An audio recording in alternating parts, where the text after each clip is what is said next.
¿Qué tal, amigos, amigas, familia, nativos digitales y aterradores piratas de Internet? Antes que nada, espero que todos ustedes estén bastante bien.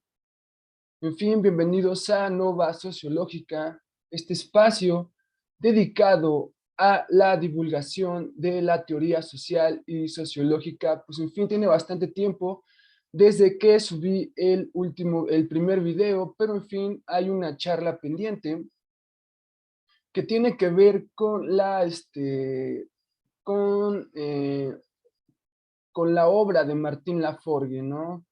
Que es repasar a los primeros sociólogos, la prehistoria de la sociología.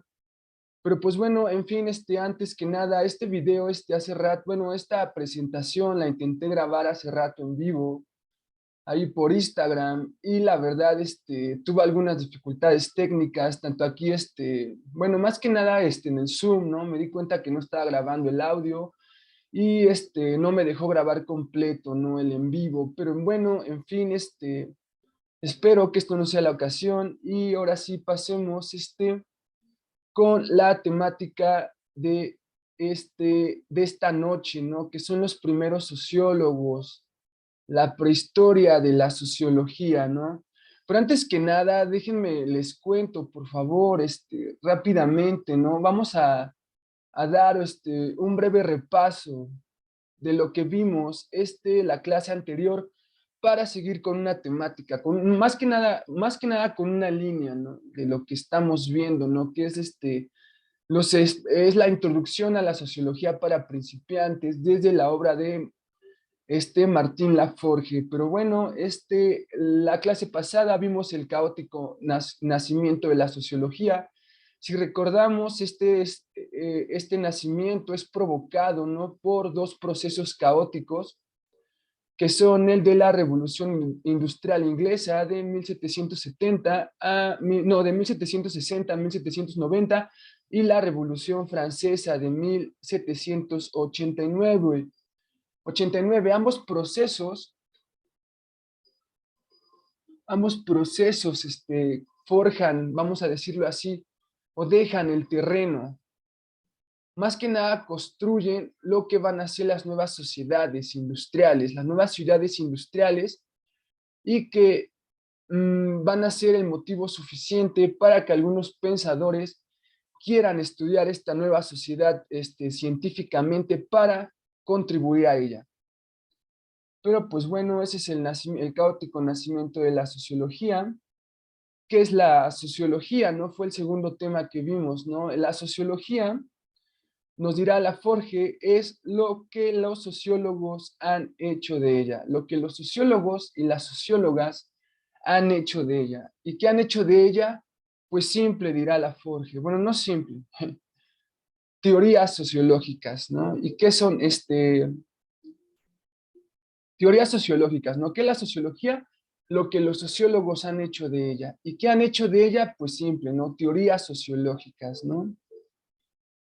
En este sentido, no podemos hablar de una sola sociología, ¿no? Sino de las sociologías, ¿no? Porque entendamos que si la sociología es lo que los sociólogos han hecho de ella, pues no ha sido una simple visión o una simple construcción de lo que es la sociología, ¿no?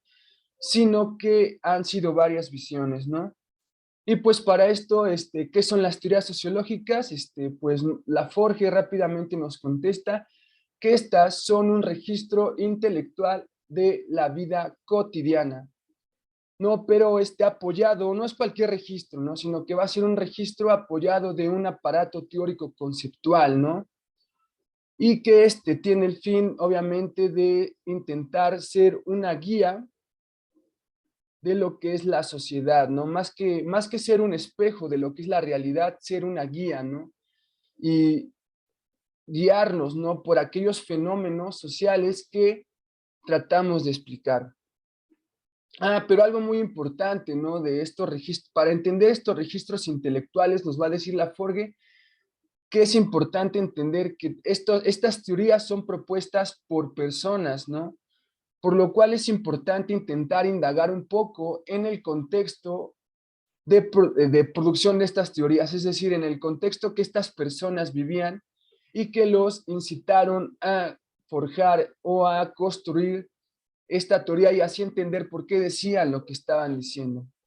Pero pues bueno, dado esto, eso fue un poco de lo que Laforgue nos explica, ¿no? En la introducción, ¿no? De sociología para principiantes, ¿no? Y dado esto, ahora sí pasemos a la temática de esta noche, que es ver a los primeros sociólogos, la prehistoria de la sociología.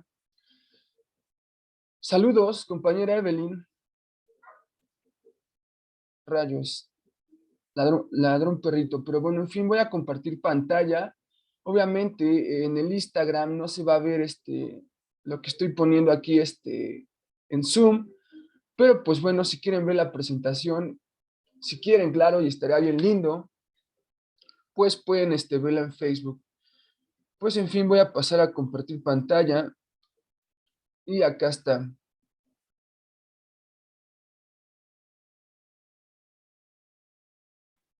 Ahora sí, la prehistoria de la sociología, ¿no? Los primeros sociólogos, los preclásicos, ¿no? Es decir, los clásicos antes de los clásicos, ¿no? Y antes de estos clásicos había otros clásicos, ¿no? Pero vamos a ver a estos porque son los que forjan las ideas para esta nueva ciencia social, ¿no? Que va a ser la sociología. En fin, pasemos, ¿no? Ahora un poquito en contexto, ¿no? Vamos a ponernos tantito en contexto, ¿no? Explicando el mundo. Para explicar estas conmociones ocurridas por este doble proceso que le dio vida a la sociología, aparecieron dos grandes proyectos que se contradecían, pero que a su vez se necesitaban. Uno, o A, es el de la sociología académica o burguesa para los marxistas y que nace, vamos a decirlo así, en Francia por ahí del 1813, y B, es el socialismo de Marx y Engels en Alemania y se escribe o se empieza a gestar por el 1846. Nace primero la sociología académica, ¿no? Por eso a lo mejor se empieza por ahí obviamente, ¿no? Ahora, mientras que la sociología académica tuvo la tarea de construir una teoría que contribuyera a la estabilidad y el mantenimiento del orden social, la segunda acecha teórica y conceptualmente a la primera con el espectro del comunismo y la lucha de clases. Esta teoría, por el contrario, no busca contribuir al mantenimiento del orden. Más bien para esta no hay un orden fijo, solo conflicto y cambio que se produce a partir de este mismo conflicto, ¿va? O sea, son las primeras dos escuelas, después van a ser la sociología alemana, pero como decimos, vamos por partes, ¿no? O sea, son las primeras dos visiones sociológicas que tratan de explicar al mundo. Marx obviamente es economista, ¿no? Toma todo más desde las bases económicas, pero Engels, o sea, haciendo ese equipo dinámico, es el que le mete, vamos a decirlo así, el estudio social. Ya espero que tengamos la oportunidad de ver a Engels con un tema muy, muy interesante, pero bueno, hasta aquí quedamos, ¿no? Dos visiones para explicar al mundo. Ahora bien, la ciencia social estaba basada o está basada fiera y fielmente a imagen de la biología. Y para esto tenía que ser una ciencia positiva. Es decir, tenía que atenerse a datos de la realidad empírica, aplicar métodos calcados de las ciencias naturales, los únicos realmente científicos, y más importante aún, abstenerse de pronunciar juicios de valor, es decir, en pocas palabras, abstenerse de dar juicios morales, ¿no? Valorativos, ¿no? Subjetivos, ¿no? Porque eso ya no es científico, ya no es observación fría, ¿no? Y para que la sociología tuviese una relevancia académica, pues tenía obviamente que basarse en los modelos de las ciencias con más auge, ¿no? En este caso la biología, ¿no? Pero continuemos, y para esto los primeros sociólogos se atrevieron, ¿no? Y se sirvieron de una metáfora, y que es la de la sociedad igual a un órgano superior. Para estos primeros sociólogos, la sociedad era un órgano superior. un todo que incluía la participación de todos los individuos, pero que era mucho más que su mera sumatoria. Ojo, ya que la propia unión y relación entre las partes o individuos genera relaciones, interacciones sociales tan complejas que pueden hacer evolucionar o incluso matar a este órgano superior que llamamos sociedad. Es decir, o sea, los primeros sociólogos veían a la sociedad o servían de esta metáfora de la biología, ¿no? Del órgano, ¿no? Como un sistema o un conjunto compuesto por partes funcionales para llegar a un fin objetivo, más que un fin objetivo, a un fin específico, disculpen, ¿no? Entonces, o sea, los primeros sociólogos toman esta metáfora, ¿no? Pero te dicen, ¿sabes qué? La sociedad va más allá que sumar a las partes, ¿no? ¿Por qué? Porque estas partes se relacionan, crean complejidad, ¿no? Y hacen que el organismo pueda ir más allá, evolucione más allá o incluso hasta se muera, ¿no? Y lo hemos visto, ¿no? Con algunas sociedades, pero bueno, en fin. Siguiente diapositiva, ¿no? Dice, el estudio de la sociedad como órgano superior derivó en dos subdisciplinas. A, la anatomía del órgano social, dedicada al estudio y análisis de cada una de sus partes, y B, la fisiología del órgano social, dedicada al estudio del funcionamiento general de las partes del órgano social, ¿no? Es decir, aquí Laforgue decía, así, el sociólogo, ¿no? Utilizando nuestros conceptos, ¿no? De la anatomía, incluso de la medicina, como un doctor diagnosticaba lo que la sociedad necesitaba para así mejorarla, ¿no? Y pues aquí Laforgue nos muestra estas dos subdisciplinas, ¿no? El de la anatomía social, dedicada al análisis de una de las partes, ¿no? Es decir, yo lo pienso así, ¿no? Separando una parte, una institución, ¿no? Y analizándola, ¿no? Cómo funciona, ¿no? Y incluso yo creo que hasta descubrieron que esas instituciones o esos minisistemas tenían otros sistemas. Eso es, creo que eso ya todo el mundo lo sabe, pero en fin, ¿no? Y también la fisiología del órgano social, ¿no? Es decir, esa subdisciplina que juntaba a todas las partes e intentaba analizar, ¿no? Su funcionamiento, ¿no? En general, ¿no? Aquí me parece que deriva, ¿no? Uno de los sociólogos que vamos a ver, ¿no? Que es de los pioneros, ¿no? Que me parece que escribe un libro así que se llama Fisiología Social, ¿no? Donde intenta, ¿no? Mejorar, y ojo, ¿no? Mucho antes que Marx intenta mejorar las condiciones de vida de estas nuevas clases que surgieron, ¿no? De estos procesos caóticos, ¿no? Que es la revolución industrial y Dios mío, está ladrando un perrito y la Revolución Francesa. Pero bueno, en fin, aquí estamos viendo un mapa, ¿no? Un mapa, ¿cómo se llama? Una línea histórica, una línea de tiempo, ¿no? De los aportes, ¿no? De los aportes del nacimiento de los fundamentos de la sociología por orden cronológico, ¿no? No los vamos a ver, ¿no? Y ahorita está de más que los mencione, ¿no? Pero los estudios de la sociología datan desde el 1373 y no solo con los griegos, ¿no? Sino con un árabe que se llamaba Ibn Yaldún, ¿no? Los vamos a ver después, pero ahorita desde Laforgue empezamos en el 1813 con Henry de Saint-Simon, ¿no? Donde propone una ciencia de la sociedad en una obra titulada Memorias sobre la ciencia del hombre, ¿no? De ahí brincamos, ¿no? Al 1830 de 1830 a 1842 con su con su alumno Augusto Comte, ¿no? Augusto Comte detalla la evolución de la sociología como ciencia en su curso de filosofía positiva. Estamos hablando del 1830 al 1842. De ahí en el 1848 surge el marxismo. No lo puse en circulito, obviamente no está bien usted la presentación, pero aquí en el Zoom sí, ¿no? Pero en 1848 Marx y Engels, ¿no? Predicen el cambio social, ¿no? Mediante una revolución proletaria con el manifiesto comunista. Después nos brincamos a 1867, ¿no? Donde Marx publica el primer volumen del Capital, ¿no? Aquí están las primeras dos escuelas, ¿no? Las primeras dos visiones, ¿no? Que tratan de explicar al mundo, ¿no? De ahí brincamos al 1874, ¿no?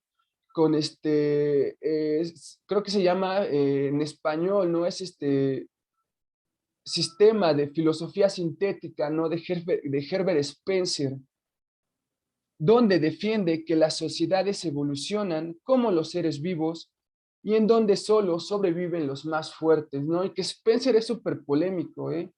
Y que el discurso de Spencer, permea completamente hasta nuestros días, ¿eh? Con esto del darwinismo social, ya lo vamos a ver. Y de ahí por fin surge la sociología alemana, ¿no? Con sus, con su, con el sociólogo más importante, ¿no? De esta sociología alemana del 1887, que es Ferdinand Tönnies, con Tönnies diferencia entre comunidad tradicional y sociedad moderna en comunidad y sociedad. Tönnies se me hace a mí muy interesante en la medida en que también lamenta esta transformación de una comunidad tradicional a una sociedad más racional, ¿no? Porque él decía que los valores de la comunidad tenían que ser los principales ejes de cohesión social y no los surgidos de esta sociedad industrial caracterizados por la racionalidad, por la frialdad, ¿no? Por la competitividad, ¿no? Porque eso llevaban a erosionar esto que era la comunidad, ¿no? Y por eso Tönnies es más importante, ¿no? Y les digo, mucho antes que estos hay otros pensadores, ¿no? Que, que espero podamos ver más tarde, ¿no? En otras emisiones, ¿no? De Nova Sociológica. Pero bueno, en fin, ahora sí vamos con el primer sociólogo, ahora sí vamos a entrar con la prehistoria de la sociología. ¿Y quién crees que es? Augusto Comte. ¿Y qué creen que dice Laforgue, no? Primer sociólogo impostor. ¿Pero por qué lo dice Laforgue, no? Laforgue, disculpen, comienza a explicarnos que a Comte se le ha considerado como el único y gran creador, fundador de la sociología. No es lo que dicen algunos diccionarios especializados en la materia y algunas academias, ¿no? Lo plantea Laforgue, ¿no? Pero, pues vamos a ver que no, ¿no? Porque Laforgue, que diga, porque Comte, en el mejor de los casos, va a ser un divulgador de las enseñanzas del conde Henry Saint-Simon, de quien fue su alumno. Vamos a ver esto, miren. Mejor se los voy a leer. Dice, esta acusación severa, la de decirle impostor a Comte, por parte de Laforgue hacia Comte, no es una acusación personal. Son muchos los historiadores, sociólogos o filósofos quienes consideran a Comte un plagiador o, en el mejor de los casos, un divulgador de las enseñanzas que le habría dado el conde Clauhenry de Saint-Simon, de quien solo tomó copiado un recorte de sus postulados más progresistas y un sobredimensionamiento o exageración de sus ideas más conservadoras. Es decir, solo tomó lo que le convino, ¿no? Para crearlo, no tanto así, bueno, sí, para crear más o menos, ¿no? Para crear lo que sería su visión de la sociología. Comte.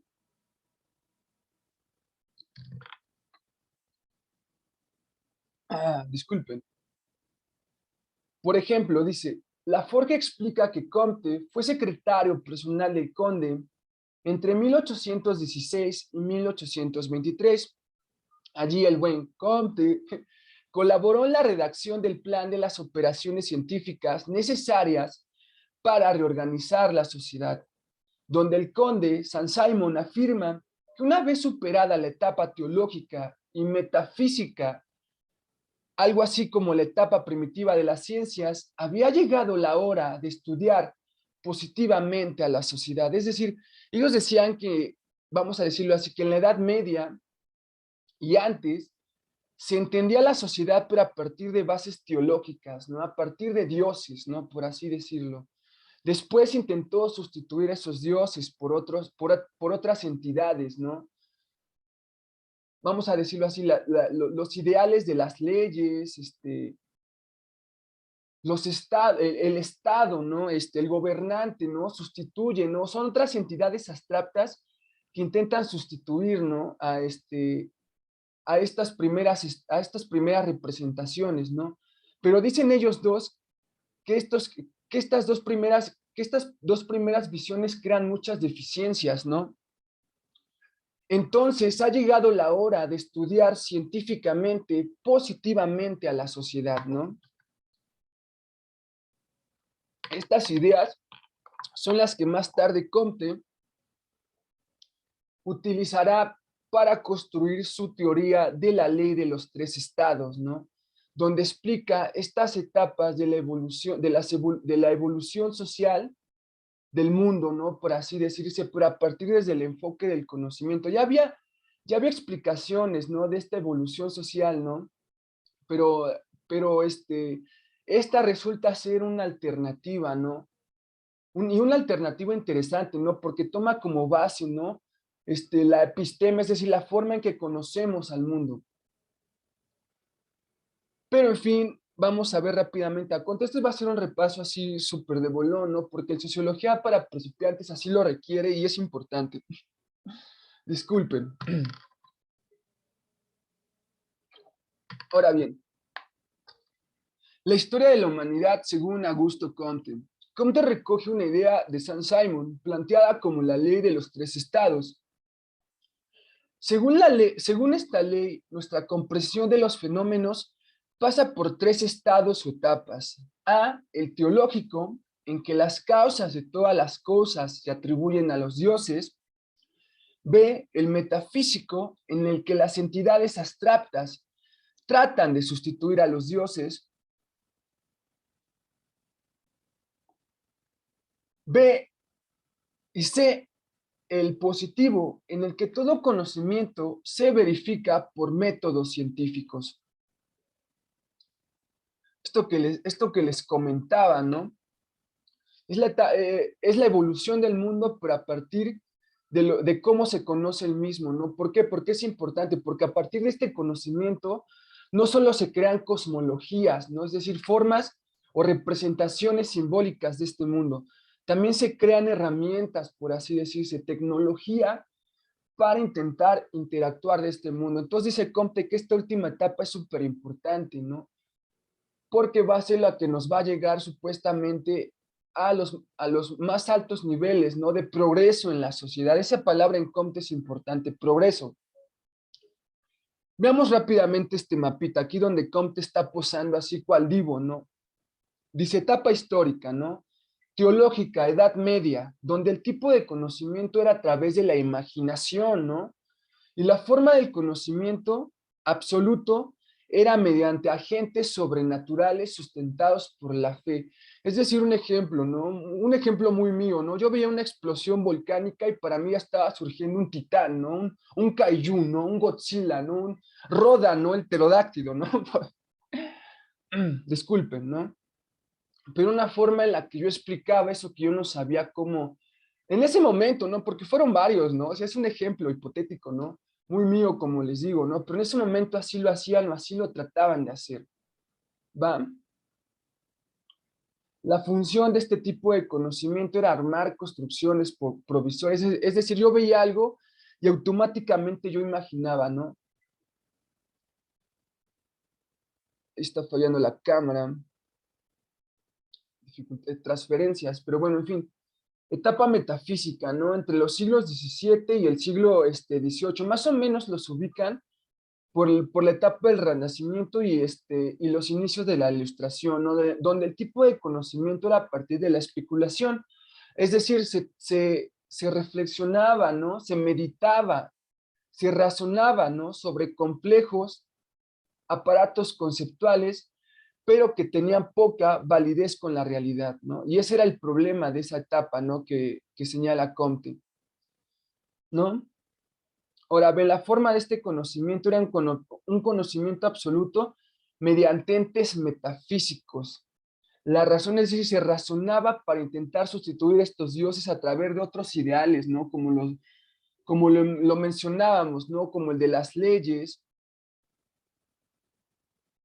pero que aún así, como el de las leyes, como el de los estados, los gobernantes, ¿no? Sustituyen, que sigue habiendo algunos monarcas, ¿no? Pero sí más tarde va a haber una sustitución de ellos, ¿no? Pero son los nuevos ejes, ¿no? De explicación social del mundo. A ver, tengo algunas dificultades aquí con la cámara en Zoom.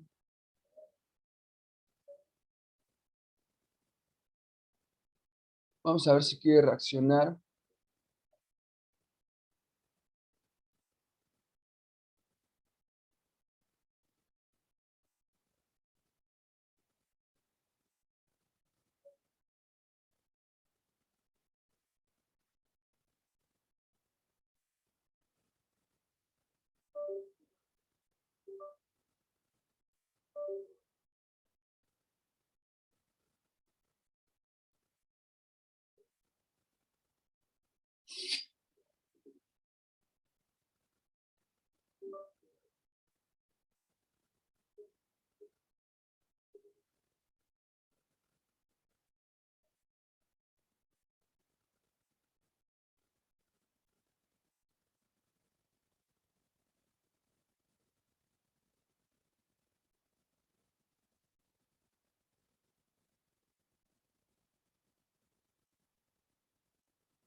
Pues bueno, ni hablar. Pues bueno, ni hablar, no quiere funcionar la cámara acá en Zoom, pero continuemos. Y por último, sí, la etapa positiva, que es la Comte lo ubica en el siglo XIX en adelante, donde el tipo de conocimiento ya va a ser a partir de la observación. Es decir, yo voy a tratar de conocer todo, pero sí a partir de relacionar fenómenos. Vamos a ver cómo lo dice Comte. Dice, el tipo de conocimiento es a partir de la observación. La forma del conocimiento va a ser un conocimiento relacionando estos fenómenos, ¿no? Y buscándoles esta causalidad, ¿no? Me parece que va a decir Comte. Y la función de este conocimiento es que sea la construcción definitiva de la sociedad, ¿no? Para, como bien lo decía Comte, alcanzar estos niveles de progreso máximo. Pero bien, como sabemos, pues esto es una idea que Comte rescata, divulga y, vamos a decirlo así, no tanto transforma, porque si bien lo menciona Laforgue, ¿no? Como dice que Saint Simon, ¿no? O sea, escribe, ¿no? Que era la hora de estudiar positivamente la sociedad, pues creo que pues la tomó así literalmente, ¿no? Entonces, para mí eso también es un poco noble, ¿no? Algunos le van a decir plagiador, ¿no? Pero pues yo creo que es noble también, ¿no? Si no le dio el reconocimiento, pues chale, ¿no? Dicen que cuando fue ¿cómo se dice? Su pasante, por así decirse, Comte la pasó súper mal, ¿no? Pero pues bueno, en fin, terminemos con Comte. Según Comte, hasta la Ilustración, la sociedad francesa había permanecido en el estado teológico, con un orden social basado en reglas, en último término, religiosas. Tras la Revolución de 1789, había entrado en el estado metafísico, ordenándose según principios, ideales laicos, principalmente los derechos a la libertad y la igualdad, y finalmente tenía la posibilidad de entrar en el estado positivo, en el que el orden social podía determinarse científicamente para corregir las deficiencias de las sociedades postrevolucionarias. Que esto es también bastante interesante, ¿no? Al final de cuentas, ¿no? O sea, porque se construyen los ideales de libertad e igualdad, ¿no? Pero ¿qué pasa si realmente se están aplicando a toda la sociedad? Y creo que esto es muy importante, ¿no? Es por eso San Simon, ¿no? Y Comte lo resaltaba, ¿no? Había llegado la hora de intentar de probar estos ideales o hacer que estos ideales tuvieran una practicidad en la realidad, ¿no? Y cómo, pues a partir de la sociología, ¿no? Y por eso algunos los tachaban de utópicos, ¿no?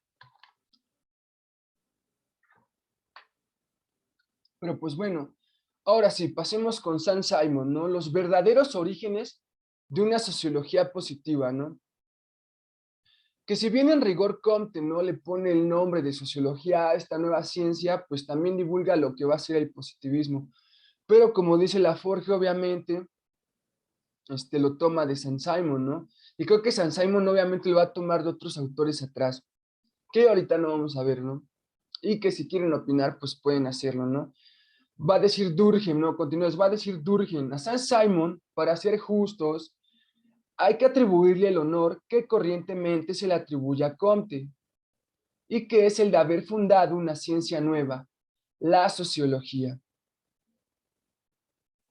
Es así que Saint Simon propone un método para esta nueva ciencia. Dice, en 1813 el conde Saint Simon establece la tentativa de estudiar la moderna sociedad usando métodos tales como la observación fría, la comparación, la clasificación y la experimentación, mismos métodos que habían tenido un profundo éxito en las ciencias que estudiaban la realidad físico-natural, ¿no? Escucha muy locochón. Es lo que decía, ¿no? Para que la sociología tuviera validez científica, reconocimiento en la academia, pues tenía que tomar prestados estos métodos de la biología, ¿no? Necesariamente. Pudo haber construido los suyos, ¿no? Pero pues esta ciencia había tenido demasiado éxito, ¿no? Como dicen, ¿no? En estas realidades físico-naturales, ¿no? Que a lo mejor y quizá, y no a lo mejor, ¿no? Que no difieren mucho de esta sociedad, ¿no? En algunas cosas, y eso es muy peligroso decirlo, ¿eh?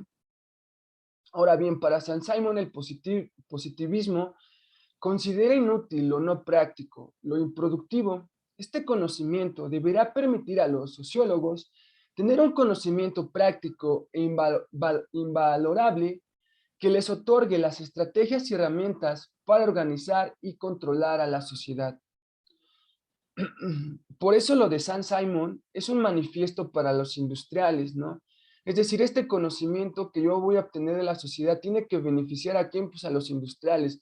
La sociología en un principio académica es burguesa, es decir, está financiada obviamente y los primeros sociólogos pues son pertenecientes a estas clases altas, ¿no? Entonces tratan de mantener este sistema como tal, ¿no? Este nuevo sistema industrial, el orden y el progreso en él como tal, ¿no?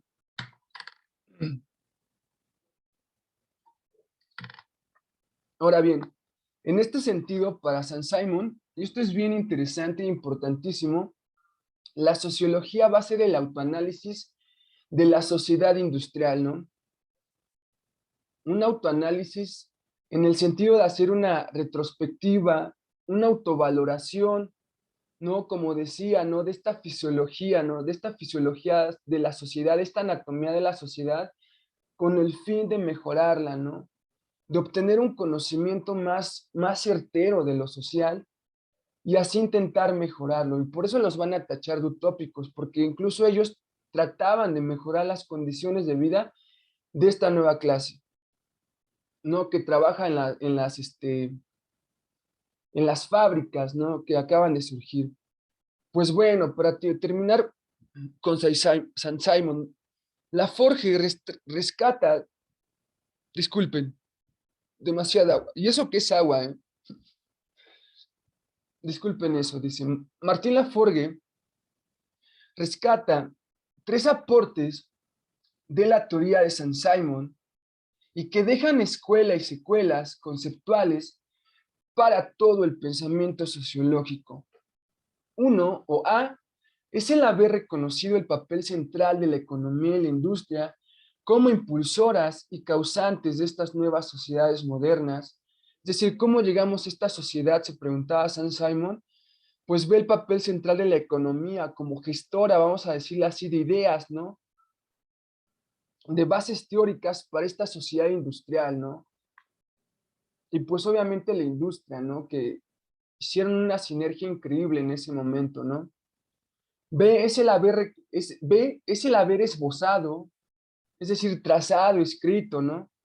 Aunque sea de manera rudimentaria, es decir, vamos a decirlo así, señalando las características más importantes, como si hiciera un pequeño resumen de lo más relevante de lo que quería escribir, una descripción de las principales clases sociales, obreros y capitalistas. Ojo, esto es bien interesante porque Laforge dice que a Marx le presenta su vecino a San Simon en la adolescencia, ¿no?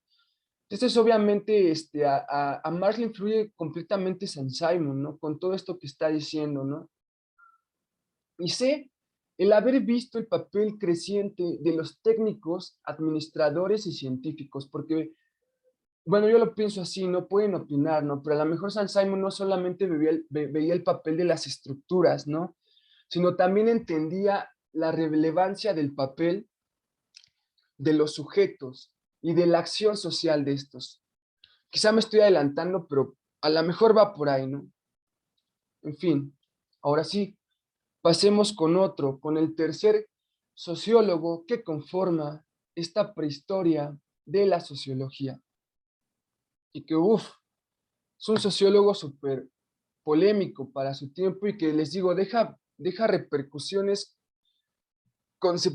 deja repercusiones en el discurso, vamos a decirlo así, cientificista, ¿no?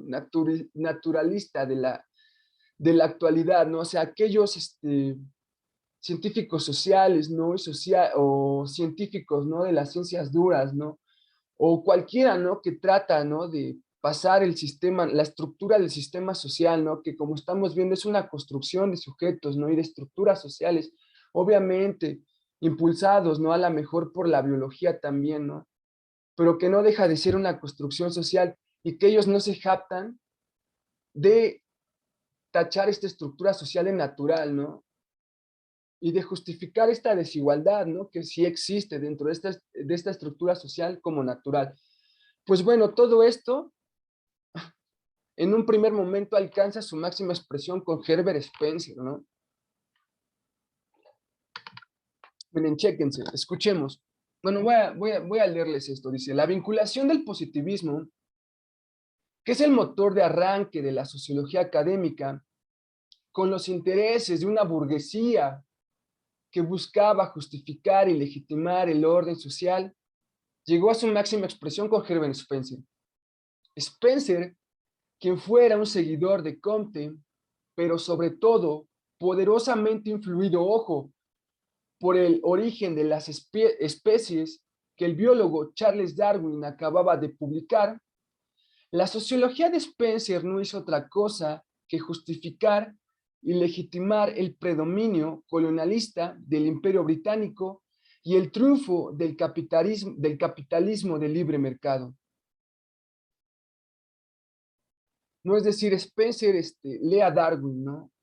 Darwin en el origen de las especies explica que la vida de los organismos vivos de cualquier tipo es una lucha por la existencia, donde obviamente van a sobrevivir los organismos mejores adaptados, ¿no? A las condiciones del sistema y de otras explicaciones que la neta la banda que sepa de Darwin me va a super acabar, ¿no? Pero Spencer toma, toma estas ideas, las traspasa a la teoría sociológica para justificar, ¿no? Este orden arbitrario, ¿no? Porque obviamente la sociedad, la revolución industrial trajo consigo la explotación de los recursos naturales, ¿no? Y por ende, también la explotación de otros hombres, de otras personas, ¿no? Para así conseguir la materia prima, ¿no? Tiene que ver el colonialismo, ¿no? Ya se había descubierto, ¿no? Otras naciones más antiguas, ot- otras culturas, ¿no? ¿Qué estoy diciendo?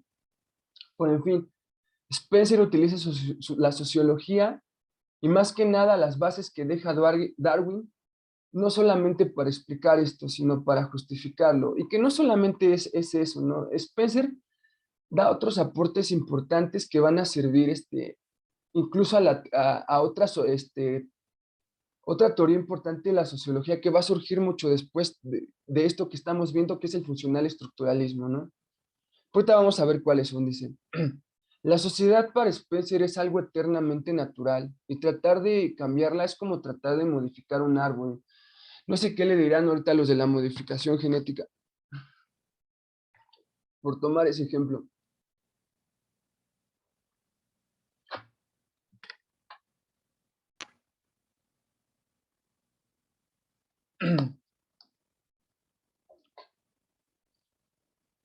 No, disculpen, es que necesitaba tomar agua y mi cámara sigue sin agarrar. Pero bueno, para Spencer este enfoque es conocido como social darwinismo o sociobiología y afirma que algunas razas, ojo, afirma que algunas razas, usualmente las occidentales y blancas, son naturalmente superiores. Obviamente la revolución industrial y la revolución francesa, de los que surgieron los ideales y el terreno, ¿no? Para, vamos a decirlo así, gobernar al mundo, fue un producto de Occidente, ¿no? De la raza blanca, ¿no? Entonces ellos al expandir todo esto y al manifestarse para otros sujetos de forma arbitraria, pues necesitan, ¿no? Justificar todo esto. ¿Y cómo lo hacen? Pues a partir de esta justificación natural, ¿no? Y biológica, ¿no? Obviamente a lo mejor por condiciones del espacio, ¿no? Del terreno, ¿no? Algunas naciones, ¿no? Supieron aprovechar más el metal, ¿no? De alguna manera que otras, ¿no? Y incluso tiene que ver hasta con las cosmologías, ¿no? De cómo se veía el mundo, ¿no? Esto ya entra a debate, ¿no? Completamente, pero Spencer en ese momento trata de justificar esto a través de esto, ¿no? O sea, trata de justificar que la raza blanca, la occidental, la que llevó a cabo todo esto, pues es la más fuerte, ¿no? Y se debe colocar hasta arriba, y no solamente eso, la debes dejar triunfar, ¿no? Así lo dice, para este primer sociólogo, la sociedad es un proceso natural, donde se debe dejar triunfar a las especies mejor adaptadas y más preparadas, en pocas palabras las más fuertes. ¿Y cuáles eran Pues las razas blancas, ¿no? Porque llevaron a cabo todo este proceso de transformación del espacio natural urbano, ¿no? A urbano, ¿no? Y vamos a decirlo así, de control del tiempo del hombre, ¿no? Vamos a decirlo así. Vamos a terminar con Spencer. Dice Spencer, dice, no se dejen engañar por esos socialistas. ¿Qué es eso de eliminar la pobreza? Siempre la hubo, siempre la habrá, ¿no? Eso que estamos diciendo, ¿no? O sea, si el sistema, para los primeros sociólogos, incluso bueno, no para San Simon ni para Comte, ¿no? A lo mejor para Comte sí más, ¿no?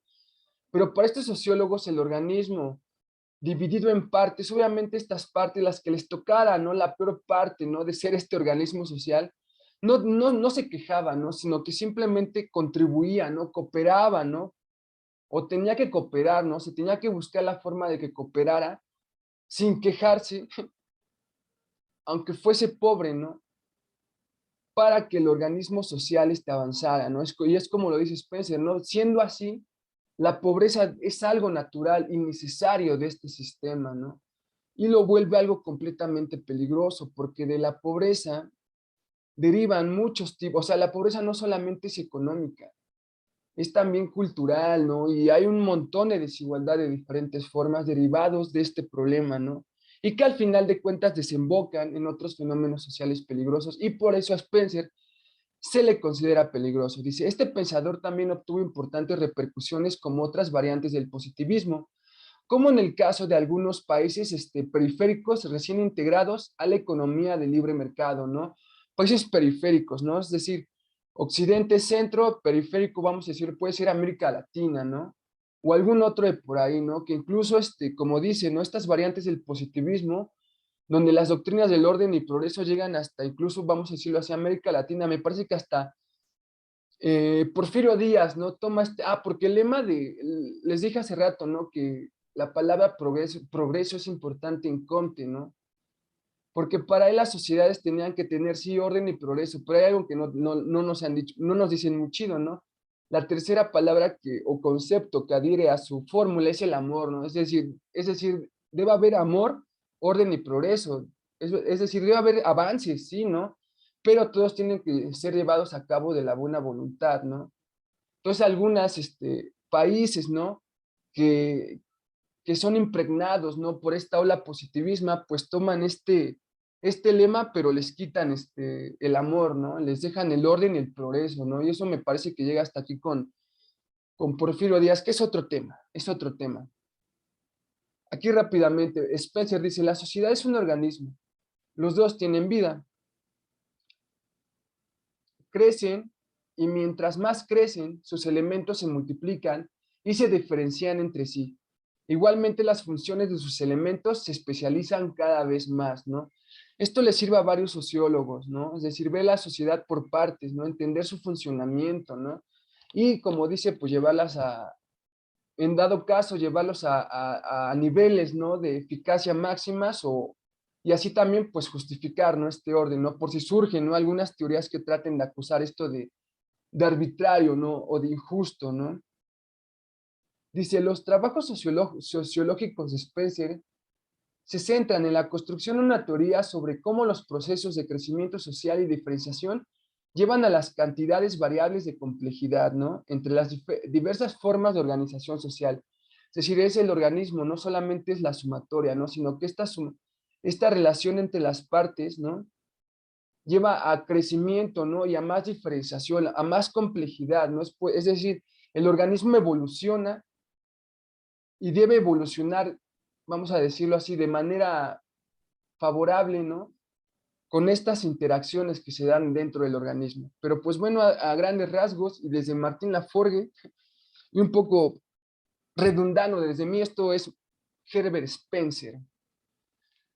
Y ahora sí, pues vamos con el último sociólogo.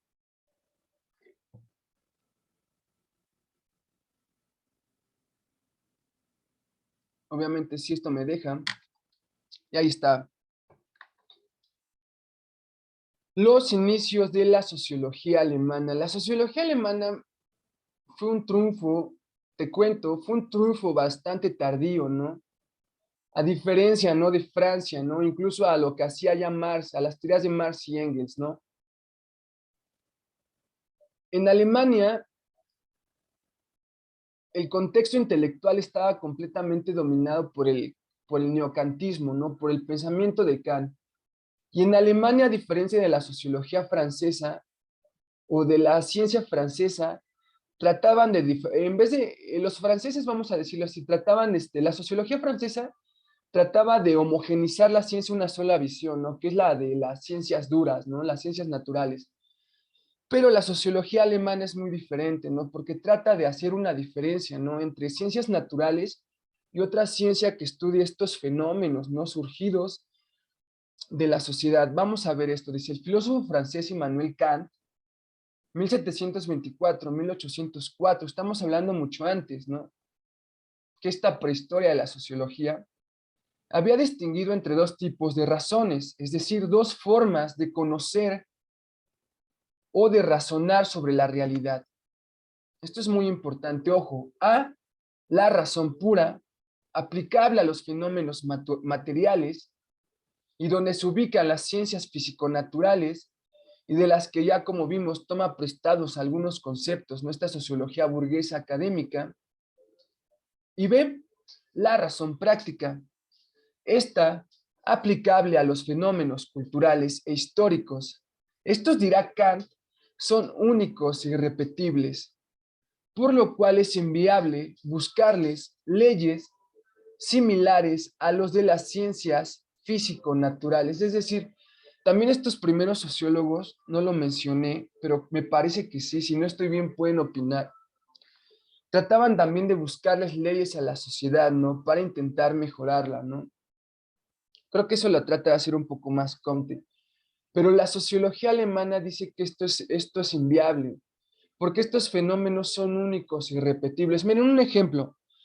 Tuvimos, apenas tenemos conflicto, ¿no? De tercera guerra mundial, ¿no? En un momento dado, en los 40, en los 20, tuvimos también el mismo problema. Pero a pesar de que hay una tendencia social, los fenómenos se están dando de diferente manera. Ahorita esta guerra que se está dando es muy distinta, que sigue siendo terrible, ¿no? Obviamente, ¿no? Pero las mismas condiciones de evolución de la sociedad está haciendo que se esté suscitando de manera distinta, ¿no? Entonces, por eso dice la sociología alemana, no es viable buscarle leyes, sino es más viable buscarles quizá una interpretación, una explicación, ¿no? De estos fenómenos, ¿no?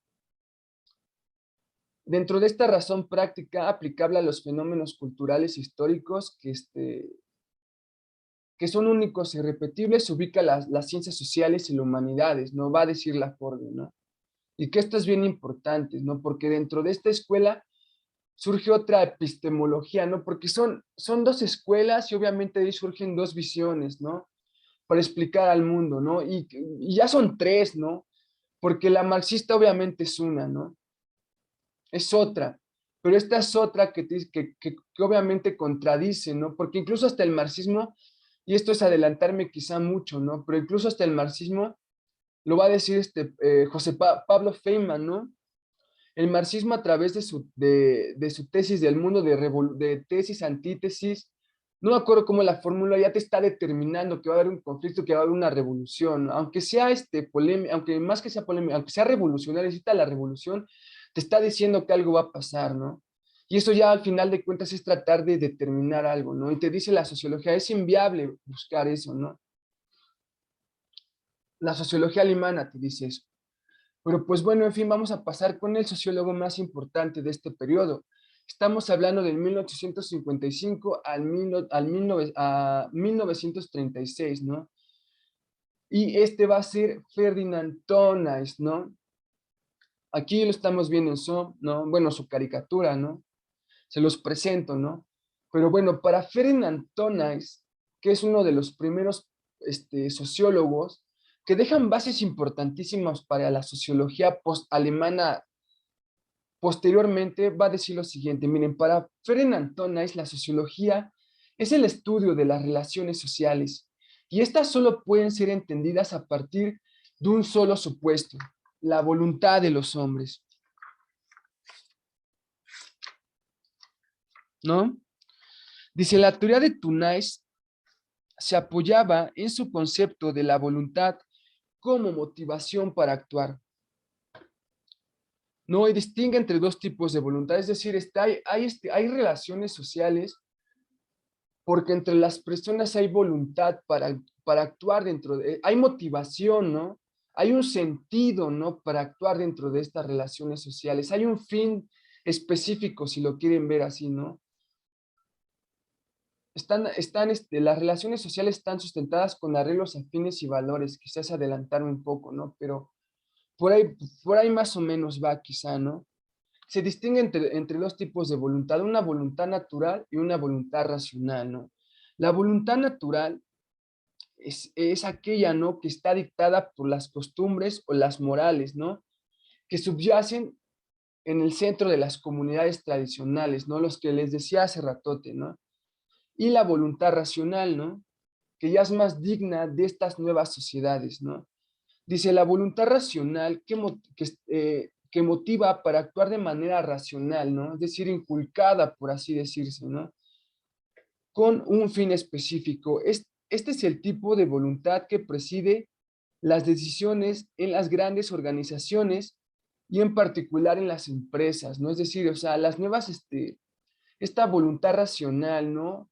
Surgida, ¿no? De estas nuevas sociedades industriales, instaura, ¿no? Un fin específico, ¿no? Para actuar, ¿no? Ya no es actuar por una costumbre, ¿no? Una obligación moral, quizás sí, ¿no?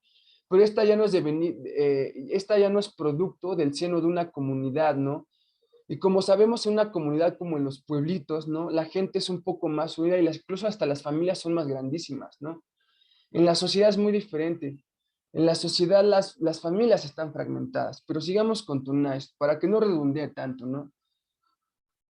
Según Tunais, las relaciones sociales se ordenan a partir de una división básica entre comunidad y sociedad.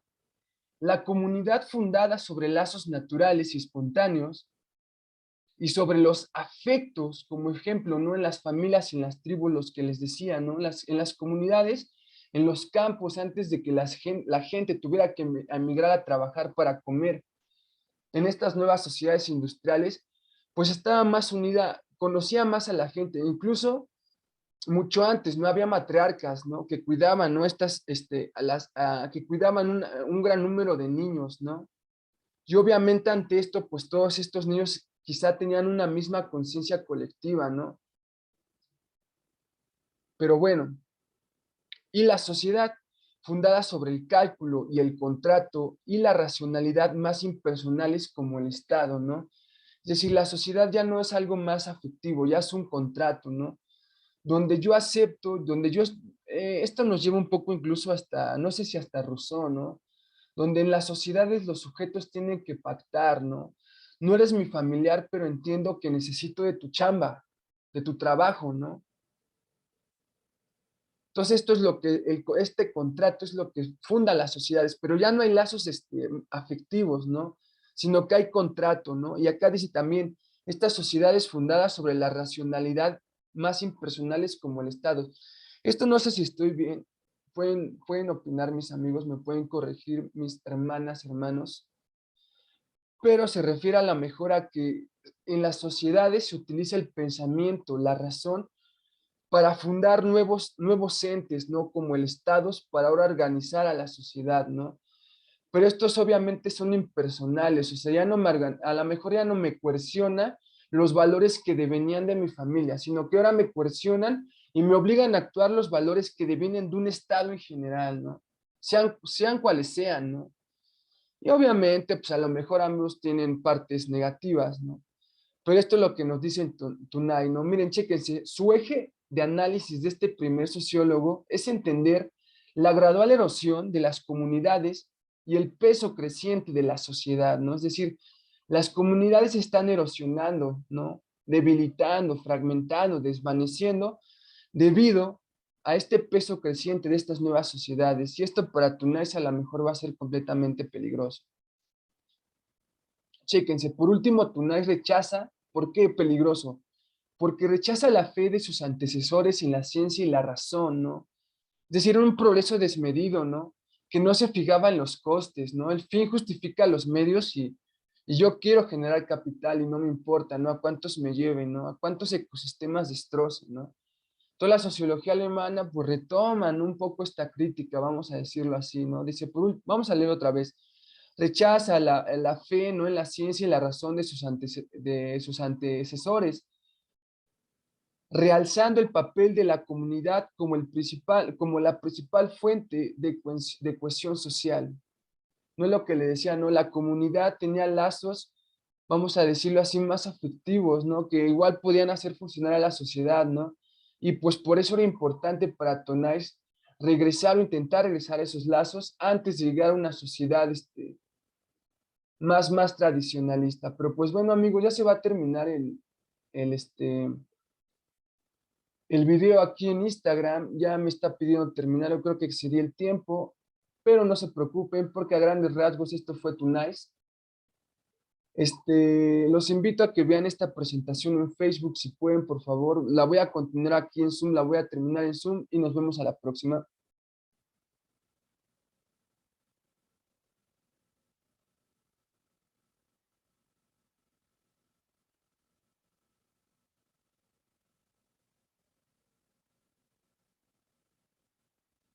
Pero pues bueno, ¿no? Terminando con Tonice, ya vamos a, esto se volvió en lugar de video, se volvió podcast, ¿no? Con este autor podemos identificar las dos escuelas sociológicas que se rechazan, pero que posteriormente se van a necesitar. A es la sociología francesa de corte cientificista positivista y que aboga por el progreso y el mantenimiento del orden social. Y B es la escuela sociológica alemana, junto también con el marxismo, obviamente, ¿no? Que retomando la razón práctica de Kant, no pretende buscar las leyes de los fenómenos sociales e históricos, más bien, y empezando desde Tonay, lo que esta escuela hace es una observación de corte más crítico de esta nueva sociedad industrial, ¿no? Y obviamente contradiciendo el modelo, ¿no? De la sociología burguesa, ¿no? Un modelo que abogaba, ¿no? Por buscar leyes científicas en la sociedad. Y que pues Tunais va a decir, y que más que nada la sociología alemana pues va a decir que es completamente inviable. Y pues sí, ahora sí ya para terminar, amigos, prehistoria, ¿por qué lo dice Laforgue? Va a decir Laforgue, fueron necesarios, son nuestros antecesores, pero yo no por eso le pediría consejos a un mono, ¿no? ¿Cuál es Laforgue? ¿Cuál es Laforgue, la verdad? Pero pues bueno, vamos a ver por qué dice, recapitulando, dice, los autores que hemos visto hasta ahora, se podría decir que todos ellos conforman la prehistoria de la sociología. Si bien sus obras carecen actualmente de capacidad explicativa, son ellos, algunas de sus ideas, conceptos y gran parte de su metodología, lo que abonó el terreno sobre el que la sociología instaura su etapa de madurez. Y lo que nos lleva al siguiente tema y al siguiente video, hermanos y hermanas. Etapa que produjo dos de los más grandes nombres de la sociología clásica, Max Weber y Emily Durkheim, quienes junto con Karl Marx son tres de los clásicos que ningún estudiante de sociología debe olvidar, hermanos. Y con esto terminamos esta prehistoria, ¿no? Obviamente, lo que dice aquí Laforge es que estos autores dejaron los vestigios, ¿no? Una base, ¿no? Los castillos, ¿no? De esta construcción que va a ser más tarde la sociología, ¿no? Y lo que nos lleva a los clásicos imperdibles de la sociología. Miren, con estos clásicos, si con estos primeros autores la sociología tuvo un poco de relevancia, ¿no? Por ejemplo, con Comte, ¿no? Antes de que se volviera loco Comte, empezaba a tener validez científica, después lo arruinó con una obra que escribió. Pues con con Spencer, ¿no? También tenía demasiados fans, ¿no? Por lo que decía, ¿no? La sociedad como un organismo vivo que evoluciona donde solo sobreviven los más fuertes, tuvo demasiados fans, fue muy criticado, ¿no? Por lo que decía por otros pensadores, ¿no? Como Dirkhley, ¿no? Un hermeneuta, ¿no? Pues bueno, con estos autores, Karl Marx, Emily Durkheim y Max Weber, pues la sociología alcanza un grado de madurez importante, ¿no? Que de ahí se va a despegar hasta nuestros días, ¿no? Porque lo que opinan estos tres, lo que construyen teóricamente estos tres autores, deja escuela importante para toda la sociología, pero pues obviamente lo vamos a ver después. Sí, está fallando completamente la cámara, no quisiera despedir así el video, pero pues bueno, ni hablarme amigos, esto ha sido todo a grandes rasgos desde el Sociología para Principiantes. Va la prehistoria de la sociología, fueron importantes, fueron necesarios, pero tenemos que seguir con este grado bueno, con esta explicación de la evolución histórica de la sociología. Yo pienso que estos tres bueno, que estos cuatro autores son completamente importantes. Así hayan acusado a Comte de impostor, creo que también tiene aportes muy importantes que me interesaría que pudiéramos ver después en otra emisión. Eso sí, el tiempo me deja. Y eso sí, tuve bastante bastante tiempo, ¿no? De diferencia entre el primer video y este, pero es que la verdad, el tiempo de la chamba es muy absorbente, ¿no? Entonces espero, ¿no? Poderlos, o que me escuchen, ¿no? Si mi cámara no mejora, que me escuchen, en otra ocasión. Y esto ha sido todo, Nova Sociológica. De verdad les agradezco bastante los, ¿cómo se dice? Los likes, ¿no? Del último video, de verdad, les agradezco bastante su apoyo. Y pues bueno, yo soy Nova, Alan Lozano, y nos vemos hasta la próxima.